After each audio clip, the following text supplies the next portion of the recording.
ಮತ್ತೆ ಸರೋಜಮ್ಮ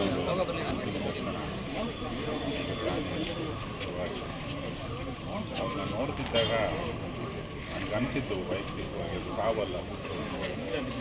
ಯಾಕಂದರೆ ಯಾವುದೇ ಕಲಾವಿದ ಅಥವಾ ಯಾವುದೇ ಕಲಾವಿದರು ಅವರ ಜೀವಿತಾವಧಿಯಲ್ಲಿ ಮಾಡಿರೋ ಕೆಲಸಗಳನ್ನು ನಾವು ಪರದೆಯಲ್ಲಿ ನೋಡ್ಬೋದು. ತನಿಖೆ, ರೂಪ, ನಟನೆ ಎಲ್ಲ ನಮ್ಮ ಸಮಾಜದಲ್ಲಿ ಚಿರಪರಿಚಿತ ಆಗಿರುತ್ತೆ. ಅದು ಕಲೆಗಿರೋ ಪವರ್.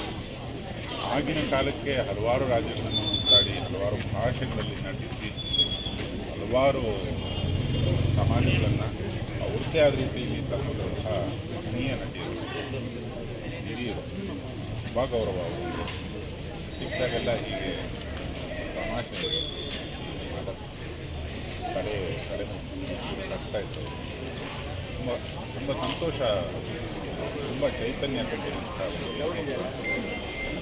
ಈಗಲೂ ನನಗನ್ಸೋದು, ಯಾರೇ ಚಟುವಟಿಕೆಯಿಂದ ಕೆಲಸ ಮಾಡಿ ಸಮಾಜಕ್ಕೊಂದು ಎಂಟರ್ಟೈನ್ಮೆಂಟ್, ಸಮಾಜಕ್ಕೊಂದು ನೆನಪನ್ನು ಬಿಟ್ಕೊಡ್ತಾರೆ, ಅವರದ್ದು ವಿದಾಯ ಆಗೋದಿಲ್ಲ. ಅದು ಚಿರವಾದ ನೆನಪು, ಚಿರಸ್ಮರಣೆ ಅಂತ ಅದಕ್ಕೆ ಪ್ರಾಯಶಃ ಮತ್ತೊಮ್ಮೆ ಮಗದೊಮ್ಮೆ ಈ ಥರದ ಮಹೋತ್ಸವನೇ ಸಾವಲ್ಲ. ಇವತ್ತು ನಮ್ಮ ನೆನಪುಗಳಲ್ಲಿ ಸದಾಕಾಲ ಜೀವಂತ. Thank you.